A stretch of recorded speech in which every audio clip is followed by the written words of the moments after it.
News hub, born to fight for right. नमस्कार, news hub channel में आप सभी का स्वागत है। मैं नुसरत आजमी। चलिए नजर डालते हैं आज की खबरों पे। वडोदरा एक्सीडेंट जिसमें एक महिला की मौत हो चुकी है, उसमें लॉ स्टूडेंट रक्षित चौरसिया को पुलिस ने एक दिन की कस्टडी में लिया है। वडोदरा के एक रोड एक्सीडेंट में जिसमें एक महिला की मौत हो गई है और 7 लोग घायल हो गए हैं, उसमें एक लॉ स्टूडेंट रक्षित चौरसिया को वडोदरा कोर्ट ने एक दिन की पुलिस कस्टडी में भेजा है। जानते हैं ये पूरा हादसा। गुरुवार रात वॉक्सवैगन वर्च्यू कार जो रक्षित चौरसिया चला रहा था, एक भीड़ को टकरा गई। इस एक्सीडेंट में एक महिला की मौत हो चुकी है और 7 लोग घायल हो गए हैं। पुलिस इस बात की जांच कर रही है कि क्या चौरसिया नशे में था और उसने जानबूझकर रैश ड्राइविंग की थी। पुलिस फॉरेंसिक टेस्ट के लिए चौरसिया और उसके साथियों को ब्लड सैंपल्स भेज चुकी है ताकि पता चले कि क्या उन्होंने अल्कोहल या ड्रग्स कंज्यूम किया था। कार के मालिक के बेटे प्रांशु चौहान भी उस वक्त गाड़ी में था। पुलिस जांच कर रही है कि चौरसिया गाड़ी क्यों चला रहा था और चौहान उसके साथ क्यों था। एक तीसरा शख्स सुरेश भी इस केस में जुड़ा है जो एक्सीडेंट से पहले चौरसिया और चौहान के साथ था। पुलिस उसकी भी भूमिका की जांच कर रही है। पुलिस ने चौरसिया को एक दिन की कस्टडी में लिया है और उसके पास्ट रिकॉर्ड्स भी चेक किए जा रहे हैं। ये देखा जा रहा है कि क्या उसका पहले से रैश ड्राइविंग या किसी और केस में नाम था। जांच जारी है और पुलिस इस केस की सभी एंगल्स पर ध्यान दे रही है। डोनाल्ड ट्रंप के एडमिनिस्ट्रेशन ने 41 कंट्री पे वीजा बैन लगाने का सोचा है। यूएस प्रेसिडेंट डोनाल्ड ट्रंप के एडमिनिस्ट्रेशन ने एक नया ट्रैवल बैन पर विचार कर रही है जो 41 देशों के नागरिकों को प्रभावित कर सकता है। एक रिपोर्ट के मुताबिक एक इंटरनल मेमो में ये लिस्ट शामिल हुई है जो अभी अप्रूव नहीं हुई है। इस लिस्ट को 3 कैटेगरीज में बताया गया है। Afghanistan, Iran, north Korea, Syria, Venezuela जैसे देश पे पूरी तरह से वीजा पे रोक लगेगी। वहीं हैती, म्यांमार, साउथ सुडान जैसे देशों के टूरिस्ट और स्टूडेंट वीजा पर प्रभाव पड़ेगा। पाकिस्तान, बेलारूस, कंबोडिया जैसे देश अगर यूएस की सिक्योरिटी रिक्वायरमेंट पूरी नहीं करते तो उनके वीजा पर भी इफेक्ट हो सकता है। ये प्रपोजल अभी secretary of state Marco Rubio की अप्रूवल का इंतजार कर रहा है। पहले भी ट्रंप एडमिनिस्ट्रेशन ने 7 मुस्लिम देशों पर ट्रैवल बैन लगाया था जिसे सुप्रीम कोर्ट ने अप्रूव किया था। चीफ मिनिस्टर देवेंद्र फडणवीस ने प्रधानमंत्री नरेंद्र मोदी जी से मुलाकात की और गढ़चिरौली में माइनिंग हब बनाने के लिए मांगी मदद। महाराष्ट्र के चीफ मिनिस्टर देवेंद्र फडणवीस ने दिल्ली में प्रधानमंत्री नरेंद्र मोदी जी से मुलाकात की और राज्य के विकास से जुड़े कई महत्वपूर्ण मुद्दों पर चर्चा की। पहला, गढ़चिरौली की माइनिंग हब बनाने के लिए केंद्रीय सहायता की मांग की गई है। नागपुर एयरपोर्ट प्रोजेक्ट और फाइनेंस कमीशन फंडिंग पर भी बात हुई। वहीं फडणवीस ने महाराष्ट्र को वर्ल्ड ऑडियो, विजुअल और एंटरटेनमेंट समिट होस्ट करने का मौका देने के लिए प्रधानमंत्री नरेंद्र मोदी जी का धन्यवाद किया। चीफ मिनिस्टर देवेंद्र फडणवीस ने कहा कि ये मीटिंग काफी महत्वपूर्ण और उपयोगी रहेगी। पवई में एक प्रोस्टिट्यूशन रैकेट का किया पर्दाफाश जिसमें एक 60 साल के आदमी को गिरफ्तार किया गया है और वहीं 4 महिलाओं को रेस्क्यू किया गया।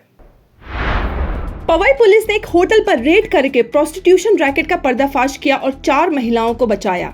60 साल का श्याम सुंदर अरोरा इस रैकेट का ऑपरेटर बताया जा रहा है जो अब गिरफ्तार है। पुलिस ने 8 मोबाइल फोन्स और कैश भी बरामद किए। रेस्क्यू की गई महिलाएं मॉडल्स बताई जा रही हैं और उन्हें वुमेन शेल्टर होम भेजा गया है। पुलिस ने बोगस कस्टमर के जरिए टैप लगाकर ऑपरेशन को अंजाम दिया था। इस साल होली के दौरान 17,445 गाड़ियों पर ट्रैफिक उल्लंघन का एक्शन लिया गया। मुंबई ट्रैफिक पुलिस ने होली के दौरान स्पेशल ड्राइव चलाकर 17,495 लोगों पर ट्रैफिक रूल्स तोड़ने के लिए एक्शन लिया। 183 लोग ड्रग ड्राइविंग में पकड़े गए। वहीं 4,949 लोग बिना हेलमेट के बाइक चला रहे थे। 4,694 चालन रॉन्ग पार्किंग के लिए और 1942 लोग सिग्नल तोड़ने के लिए पेनलाइज किए गए हैं। पुलिस ने लोगों से ट्रैफिक रूल्स का पालन करने की अपील की है ताकि सुरक्षा बनी रहे। नीतीश राणे ने मुंबई के गेटवे के पास नई जेटी का भूमि पूजन किया। महाराष्ट्र के पोर्ट्स और फिशरीज मिनिस्टर नीतीश राणे ने गेटवे ऑफ इंडिया के पास रेडियो क्लब में एक नई पैसेंजर जेटी और टर्मिनल बिल्डिंग का भूमि पूजन किया। 229 करोड़ के प्रोजेक्ट को deputy chief minister Ajit Pawar ने हाल ही में मंजूरी दी थी। लोकल रेसिडेंट्स ने ट्रैफिक और नए समस्याओं को लेकर विरोध किया था जिसे महाराष्ट्र मैरीटाइम बोर्ड ने सुलझा लिया है। चीफ मिनिस्टर देवेंद्र फडणवीस ने 100 डे प्रोग्राम के तहत इस प्रोजेक्ट को फास्ट ट्रैक किया है। नई जेटी से गेटवे ऑफ इंडिया के एग्जिस्टिंग जेटी पर लोड कम होगा और यात्रा सुगम होगी। कोलंबिया यूनिवर्सिटी की इंडियन पीएचडी स्टूडेंट का वीजा कैंसिल किया गया यूएस का समर्थन करने के लिए। कोलंबिया यूनिवर्सिटी की एक Indian PhD student Ranjana Srivastava का यूएस वीजा ट्रम्प एडमिनिस्ट्रेशन ने कैंसिल कर दिया है। उन पर आरोप है कि उन्होंने हमास का समर्थन किया और वायलेंस और टेररिज्म प्रमोट किया है।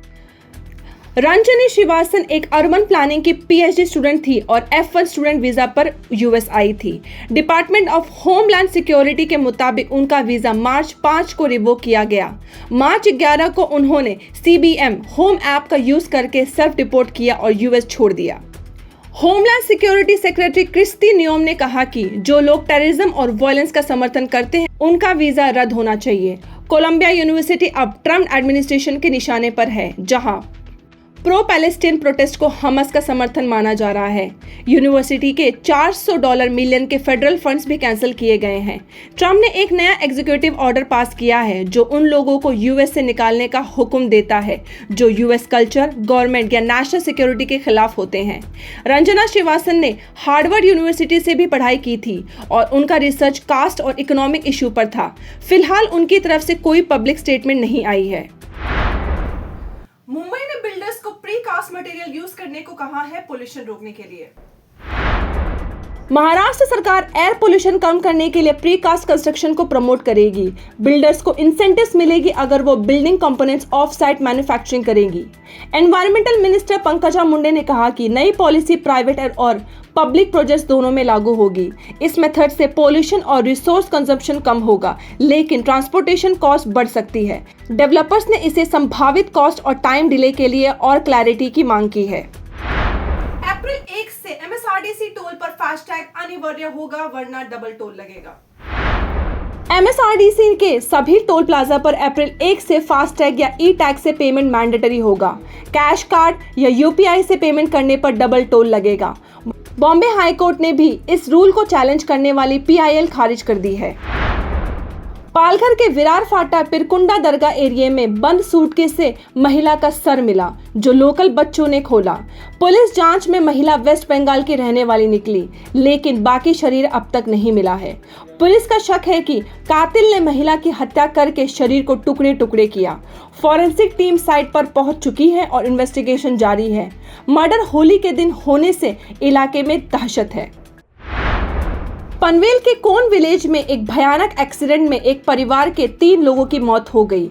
सोबित सुलाद जो 41 साल के थे, उनकी बीवी शैलजा जो 33 साल की थी और उनका बेटा 10 साल का आयान होली के दिन खोपोली गए थे। रात 11 बजे जब वो एक्टिवा स्कूटर से वापस आ रहे थे, तब एक टैंकर ने अचानक शार्प टर्न लिया और स्कूटर टकरा गई। तीनों को हॉस्पिटल ले जाया गया पर उनकी जान नहीं बच सकी। टैंकर ड्राइवर गाहीनाथ गार्जे एक्सीडेंट के बाद भाग गया, लेकिन पुलिस ने उसे ट्रैक करके कस्टडी में ले लिया है। परिवार का मोटे सेक्टर 18 में रहता था। न्यूज अब चैनल में आज के लिए बस इतना ही। फिर मिलेंगे नए समाचार के साथ। मैं नुज़त आज़मी। लाइक करें, शेयर करें और सब्सक्राइब करना ना भूलें। धन्यवाद। News Hub, born to fight for right.